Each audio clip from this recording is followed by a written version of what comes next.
वालेकुम दोस्तों, मेरा नाम है आसिफ और आप देख रहे हैं पाकिस्तान रिएक्शन वीडियो चैनल।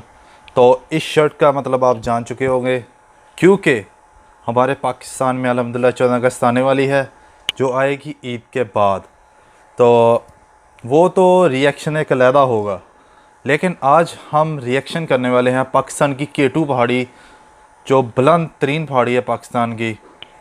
तो हम उसके बारे में आज रिएक्शन करने वाले हैं। वीडियो को देखते हैं इस K2 पहाड़ी पे कौन कौन शख्स जो है किस किस की कुर्बानी है और किस किस का इस पे रिकॉर्ड है, क्योंकि किसी भी रिकॉर्ड को पाने के लिए, किसी भी चैलेंज को पाने के लिए, महारत हासिल करने के लिए आपको करना पड़ेगा पहले थोड़ी सी मेहनत, उसके बाद जाके आप एक मुकाम पे हासिल कर सकते हो।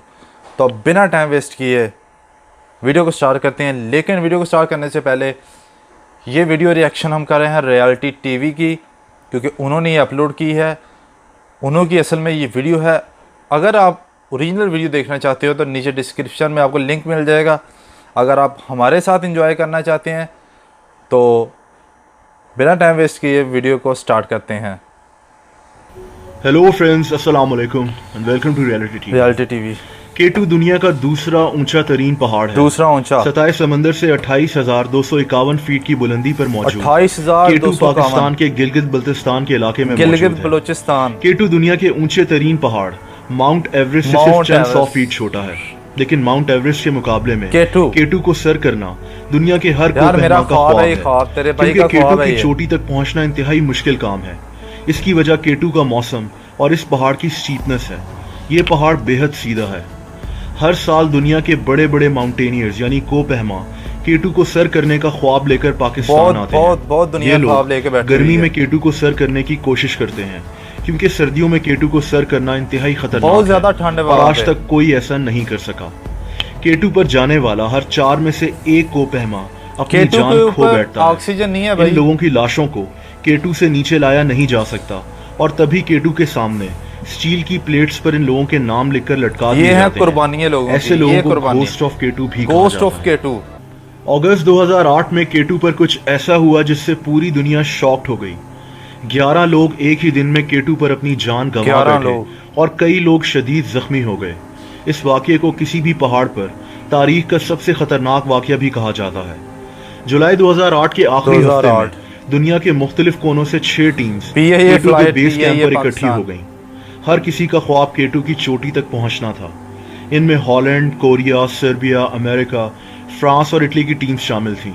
इनमें आयरलैंड, नॉर्वे और नेपाल के कोपहमा भी शामिल थे, जबकि पाकिस्तान के पोर्टर्स भी इस टीम का हिस्सा थे, जिनमें हुंजा से ताल्लुक रखने वाले मेहरबान करीम और जिहान बेग शामिल थे। पोर्टर्स उन लोगों को कहा जाता है जो कोपहमाओं की मदद के लिए उनके साथ पहाड़ पर जाते हैं। गधे। लेकिन K2 को सर करना आसान नहीं था। ये टोटल 30 लोग थे। इन्होंने फैसला किया कि K2 की तरफ अलग अलग जाने से बेहतर है कि इकट्ठा एक टीम बनकर K2 को सर किया जाए। 31 जुलाई की रात को ये तमाम लोग इकट्ठे हो गए। इन्होंने फैसला किया कि कोरियन टीम K2 पर फिक्स रोप्स लगाएगी। ये वो हिफाजती रस्सियां होती हैं जिनको K2 पर लगाकर इनकी मदद से K2 पर चढ़ा जाना था। 1 अगस्त की सुबह को ये 6 टीम्स K2 की चोटी की तरफ चढ़ना शुरू हो गईं। इन लोगों का लीडर वैन रीजन नामी एक इंतहाई एक्सपीरियंस्ड कोपहमा को बनाया गया। 12 घंटे तक मुसलसल चलने के बाद पहला हादसा पेश आ गया। हुआ कुछ यूं कि सर्बियन टीम के ड्रेन मैंडिक ने खुद को रस्सी से अलग किया ताकि ये अपने आगे चलने वाले क्लाइंबर से आगे निकल जाए, लेकिन ये स्लिप हो गया और नीचे गिरकर मौत का शिकार हो गया। पाकिस्तानी पोर्टर जिहान बेग ने मैंडिक की लाश को बचाने की कोशिश की, लेकिन ये भी अफसोसनाक तौर पर स्लिप हो गया और नीचे गिरकर मारा गया। खुद सोच लें आप क्या कर रहे हो। कुछ कोपहमाओं ने वापस जाने का फैसला कर लिया, जिनमें सेसिले स्कॉग नामी एक औरत भी शामिल थी। इसका ताल्लुक नॉर्वे से था। ये एक बहुत माहिर कोपहमा थी। ये अपने शौहर रॉल्फ बे के साथ K2 को सर करने के लिए आई थी और इनकी शादी को सिर्फ 1 माह हुआ था। इसका शौहर रॉल्फ बे उस वक्त K2 के एक ऐसे हिस्से से गुजर रहा था जहां बर्फ के बड़े बड़े पहाड़ बने हुए थे। ये जगह इंतहाई खतरनाक होती है क्योंकि यहाँ से बर्फ पिघलकर अक्सर नीचे गिरती है। रॉल्फ की बदकिस्मती ये थी कि ये जो ही इस जगह से गुजर रहा था उसी वक्त एक बहुत बड़ा बर्फ का हिस्सा टूटा, जिसके नीचे ये दब गया और मारा गया। इसकी बीवी थोड़ा ही नीचे से अपने शौहर को मौत के मुंह में जाता देखा देख उसने। रही थी।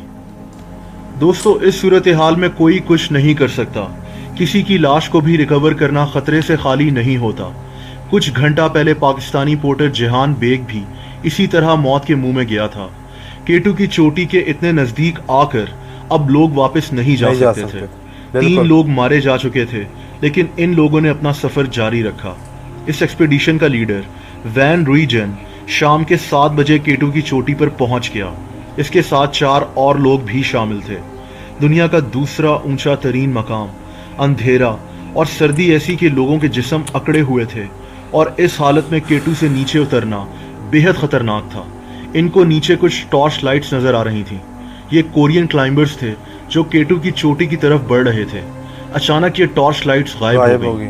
वैन रूइजेन को काफी परेशानी हुई, लेकिन ये लोग नीचे उतरना शुरू हो गए। जिस बर्फ के पहाड़ के नीचे रॉल्फ बे आकर दब गया था, उसी बर्फ ने हिफाजती रस्सियों को भी तबाह कर दिया था। ये लोग अब बढ़ चुके थे। नेपाल का एक कोपहमा ज्यूमिक भोटे केटू के एक खतरनाक तरीन हिस्से बॉटल नेक में फंस चुका था। ये जगह इंतहाई फिसलने वाली और स्टीप होती है। इसके दोस्त पसंग भोटे ने इसकी मदद करने की कोशिश की, लेकिन ये दोनों अंधेरे में स्लिप हो गए और केटू के बर्फीले पहाड़ में कहीं गिरकर मौत का शिकार हो गए। बॉटल नेक के हिस्से में एक 61 साला फ्रेंच क्लाइंबर भी फंसा हुआ था। इसका नाम ह्यूज डॉबरेट था। इस आदमी की मदद के लिए इसके साथ पाकिस्तानी पोर्टर मेहरबान करीम भी मौजूद था। अपने माइंड में ह्यूज को रखो डर आप था साहब। कि इसकी ऑक्सीजन की बोतल खत्म हो जाएगी और ये तेजी से नीचे की तरफ उतरना शुरू हो गया। लेकिन अफसोसनाक तौर पर सिर्फ 10 मिनट के बाद ही ये भी नीचे गिर गया, और इसके बाद इसका पार्टनर मेहरबान करीम भी फिसल कर अंधेरे में बर्फ में कहीं गुम हो गया। पिछले कुछ घंटों में केटू कई लोगों की जानें ले चुका था और कई लोग मौत के मुंह में थे।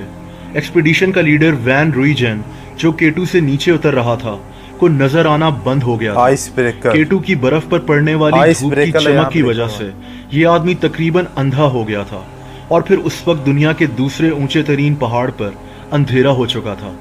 दोस्तों, 8000 मीटर की ऊंचाई वाले एरिया को डेड जोन कहा जाता है, क्योंकि इस ऊंचाई पर इंसान अपने होशो हवास खो सकता है। इस ऊंचाई पर खाना हजम करना मुश्किल हो जाता है और ऑक्सीजन ना होने के बराबर होती है। ऑक्सीजन ना होने के वैन बराबर। रूइजेन ने पिछले 16 घंटे से कुछ खाया पिया नहीं था। हिफाजती रस्सी भी तकरीबन तबाह हो चुकी थी, और इतने अंधेरे में बगैर रस्सी के नीचे उतरना इंतहाई खतरनाक था। अचानक इसकी कमजोर नजर ने 3 कोरियन क्लाइंबर्स को देखा। ये वही लोग थे जिनके हाथ में टॉर्च थी, जो अचानक गायब हो गई थीं। ये लोग हिफाजती रस्सी के अंदर फंसे हुए थे। अगर वैन इनकी रस्सी काट देता तो ये लोग नीचे गिर सकते थे। वैन इनकी मदद करने के काबिल भी नहीं था। 2 और क्लाइंबर्स, कॉनफोर्टला और मैकडोनल, भी यहाँ पहुंच गए। इन लोगों ने काफी देर तक कोरियंस की मदद करने की कोशिश की, लेकिन ऐसा नहीं हो सका। मजबूरन इन तमाम लोगों ने कोरियंस को छोड़कर नीचे उतरने का फैसला कर लिया। लेकिन फिर हैरत अंगेज तौर पर मैकडोनल, जिसका ताल्लुक आयरलैंड से था, फिर से ऊपर केटू की तरफ चढ़ना शुरू हो गया। इसने ऐसा क्यों किया, कोई आज तक नहीं जानता। ये ऊपर की तरफ चढ़ ही रहा था कि अफसोसनाक तौर पर एक एवलांच आ गया, यानी बर्फानी तूफान आ गया, जो मैकडोनल और 3 कोरियंस को अपने साथ बहा कर ले गया। इनकी लाशों का भी पता नहीं चल सका। अब सुबह के 5 बज चुके थे। एक्सपीडिशन का लीडर वैन रूइजेन, जो कि अपनी काफी बिनाई खो बैठा था, केटू पर ही सो गया। इसने थोड़ी बर्फ भी खाई ताकि इसकी बॉडी में पानी की कमी ना हो जाए। इसको ठीक से दिखाई भी नहीं दे रहा था, और इसको पता था कि इसकी मौत केटू पर ही हो जाएगी। लेकिन इसने अपनी आखिरी कोशिश करने का फैसला किया। ये आदमी 3 घंटे तक नीचे उतरता रहा। यहाँ एक नेपाली पोर्टर पेम्बा ने अपनी जान पर खेलकर काफी लोगों की जानें बचाईं। पेम्बा केटू की चोटी से वापस नीचे पहुंच चुका था। इसको वॉमिट हो रही थी, लेकिन ये दवाई खाकर वापस केटू पर लोगों की मदद करने पहुंच गया। इसने इटालियन क्लाइंबर कॉनफोर्टला को नीचे उतारने में मदद की। कॉनफोर्टला की उंगलियां सर्दी की वजह से काम नहीं कर रही थीं। पेम्बा को यहाँ वैन रूइजेन भी मिल गया, और इसने इसको भी नीचे उतारने में मदद की। दोस्तों, इस वक्त तक पाकिस्तान आर्मी के हेलीकॉप्टर्स जख्मी क्लाइंबर्स को रेस्क्यू करने केटू की तरफ रवाना हो चुके थे। ये रेस्क्यू ऑपरेशन इंतहाई खतरनाक था, लेकिन पाकिस्तान आर्मी के जवानों ने अपनी जान पर खेलकर सर्वाइवर्स को स्कर्दू के हॉस्पिटल में शिफ्ट किया। केटू पे 11 लोगों की जानें जा चुकी थीं और कई लोग शदीद जख्मी हो चुके थे। ये खबर इंटरनेशनल मीडिया में आग की तरह फैल गई थी। इस वाक़ये पर कई किताबें भी लिखी गईं और कई डॉक्यूमेंट्रीज भी बनाई गईं। K2 को सर करना आज भी दुनिया के बड़े बड़े कोपहमाओं का ख्वाब है, जो इस पहाड़ के खतरों के बावजूद हर साल K2 का रुख करते हैं। दोस्तों, अगर आपको वीडियो पसंद आई हो तो वीडियो को लाइक करना मत भूलिएगा। ऐसी ही इंटरेस्टिंग वीडियोस को देखने के लिए इस चैनल को सब्सक्राइब कर दें और उसके बाद बेल आइकन को भी प्रेस कर दें ताकि इस चैनल की नोटिफिकेशंस आपको मिलते हॉरर है ये। अपना बहुत ख्याल रखें। नहीं जानती कि इसके ऊपर कोई इंसान आ रहा है या कुछ भी हो रहा है, क्योंकि इसके ऊपर होती है बर्फ़। K2 के ऊपर बहुत ज़्यादा सारा साल बर्फ़ रहती है, तो माइनस में तकरीबन -25 इस पे जो टेम्परेचर रहता है इसका, ठंड इतनी है कि आप देख सकते हो कि हाथ काम नहीं करते, वहाँ पे चमड़ी सिकुड़ जाती है और ऊपर जाके आपके जो जिस्म की ऑक्सीजन है वो पूरी नहीं होती। तकरीबन बहुत ज़्यादा कम है, ठीक है। उसके बाद K2 दुनिया की बुलंद तरीन हमारे पहाड़ों में गिना जाता है, तो आप देख सकते हो कि K2 के ऊपर जाना कितना ख़तरनाक हो सकता है। मेरा भी ख्वाब है मैं भी K2 पे जाऊँ, आपका भी ख्वाब होगा। बहुत सारे ऐसे दोस्त होंगे जो ये सोचते हैं कि हम वर्ल्ड रिकॉर्ड की लिस्ट में शामिल हो जाएं, लेकिन कुछ ऐसे रिकॉर्ड जमा हो चुके हैं जो मौत की लिस्ट में आ चुके हैं, लेकिन वर्ल्ड रिकॉर्ड बनाते बनाते वो मौत को गले लगा बैठे हैं। तो इसलिए किसी भी रिकॉर्ड को हासिल करने के लिए पहले अपनी जान से खेलना पड़ता है। तो जाके रियलिटी टीवी को सब्सक्राइब करो और हमारे चैनल को सब्सक्राइब करो ताकि डेली आपको रिएक्शन वीडियो मिल सकें। अल्लाह हाफिज़।